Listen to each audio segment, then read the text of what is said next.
உரிமையை இழந்தோம். முல்லை பெரியாற்றிலே எங்களுக்கான உரிமையை இழந்தோம், பெற முடியவில்லை.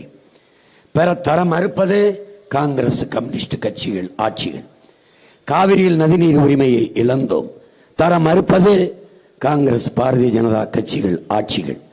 இங்கே அந்த கட்சிகள் எங்களிடத்திலே ஒரு சொட்டு தண்ணீர் தர மறுக்கிற இந்த கட்சிகள் மான தமிழ் மக்கள் ஓட்டை கேட்டு இன்னும் எங்கள் வீட்டிற்கு முன்னால் நிற்கிறார்கள். எல்லாவற்றையும் மறந்துவிட்டு மான தமிழ் மக்கள் அவர்களுக்கு ஓட்டை போட்டு எவன் என் உரிமையை பறிக்கிறானோ, எவன் என் உரிமையை தர மறுக்கிறானோ, எவன் என் உரிமையை பெற்றுத்தராமல் இருக்கிறானோ அவனுக்கே வாக்கை செலுத்தி வலிமைப்படுத்துவது எப்படிப்பட்ட பைத்தியக்காரத்தனம் என்பதை அறிவார்ந்த தமிழ் சமூக தம்பி தங்கைகள் சிந்தித்து பார்க்க வேண்டும். இதுபோல ஒரு கோழைத்தனம், இதுபோல ஒரு ஏமாளித்தனம், இதுபோல ஒரு அறிவிலித்தனம் உலகில் எங்கேனும் உண்டா? இப்படி எந்த இனமாவது வாழ்ந்ததை வரலாற்றில் நீங்கள் வாசித்தது உண்டா? இல்லை, இல்லை. என் அன்பு தம்பி தங்கைகளே, வரலாற்றில் வீரர்களுக்கு இடம் உண்டு, எப்போதும் ஏழைகளுக்கு இடம் உண்டு, அடிமைகளுக்கு இடம் உண்டு, ஏழைகளுக்கு கூட இடம் உண்டு. ஆனால் கோழைகளுக்கு இடம் இருந்ததாக வரலாற்றில் செய்தி இல்லை. நீங்கள் அடிமையாக இருக்கலாம், வரலாறு இருக்கு. ஏழையாக இருக்கலாம், வரலாறு இருக்கு. வீரனுக்குத்தான் எப்போதும் வரலாறு இருக்கு, கோழைகளுக்கு இல்லை. நீங்கள் என்னவாக இருக்க போகிறீர்கள்? என்னவாக இருக்க போகிறீர்கள்? தன்னை வெட்டியவன் வீட்டில் தோரணமாய் தொங்குமாம் வாழை, தன்னை வீழ்த்தியவன் காலில் வீழ்ந்து கிடப்பான் கோழை. நீங்கள் யார்? உருவத்தில் சிறிய வெங்காயம் உரித்தவுடன் உரித்தவன் கண்ணில் கலங்க வைக்கிறது, கண்ணை கலங்க வைக்கிறது. தன்னை தலையை வெட்டினாலும் தண்ணீர் குடிக்கிறது இளநீர். தோலை உரித்தவுடன் கண்ணீர் வர வைக்கிறது வெங்காயம். நீ யாராக இருக்க போகிறாய்? உருவத்தில் சிறியவனாக இருந்தாலும் நீ என்னவாக இருக்க போகிறாய் என்று எண்ணிப்பார். ஒவ்வொரு தேசிய இனங்களும் போராடி தங்கள் உரிமையை பெற்றிருக்கிறது. ஆனால் நீ எவன் உரிமையை பறித்தானோ அவனுக்கே தொடர்ந்து தொடர்ந்து வலிமையை குடித்துக் கொண்டு ஏமாந்து நிற்கிறாய். உன்னை அவர்கள் மதிப்பிட்டிருக்கிறார்கள் 500 ரூபாய், அதிகபட்சம் போனால் 1000 ரூபாய், அவ்வளவுதான். ஒரு நாயின் விலை என்ன? நாய்க்குட்டியின் விலை 25,000. யோசித்துப்பார். ஒரு கிளியின் விலை என்ன? 25,000, 30,000.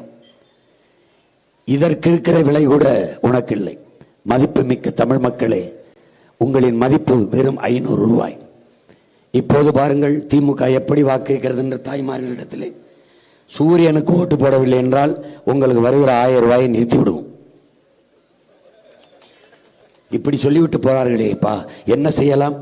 அதோடு இல்லாமல் ஒரு 200 ரூபாய் 300 ரூபாய் கையில் வேற கொடுத்து விட்டு போறார்கள். அப்பா, இவர்கள் இதற்கெல்லாம் ஒரு கட்சி வச்சுக்கிறதுக்கு ஐயோ தூக்கல தொங்கி சாகலாம்.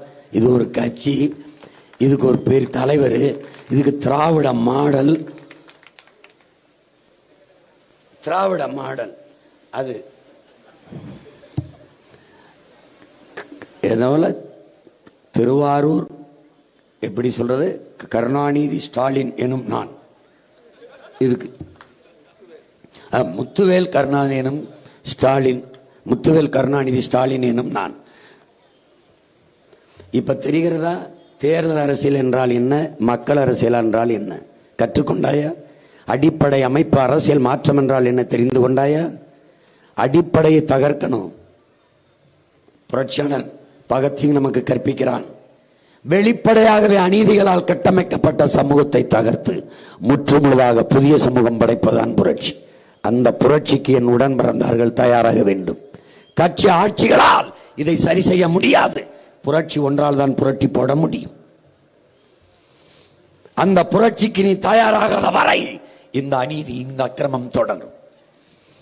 வென்றார்கள் பலமுறை, சென்றார்கள். என்ன செய்தார்கள்? கேள்வி எழுப்பிப்பார். என்ன செய்தார்கள்? யார் இங்கே புதியவர்? இந்த நாடாளுமன்ற தேர்தலில் போட்டியிடுவதில் எது புதிய கட்சி? எது?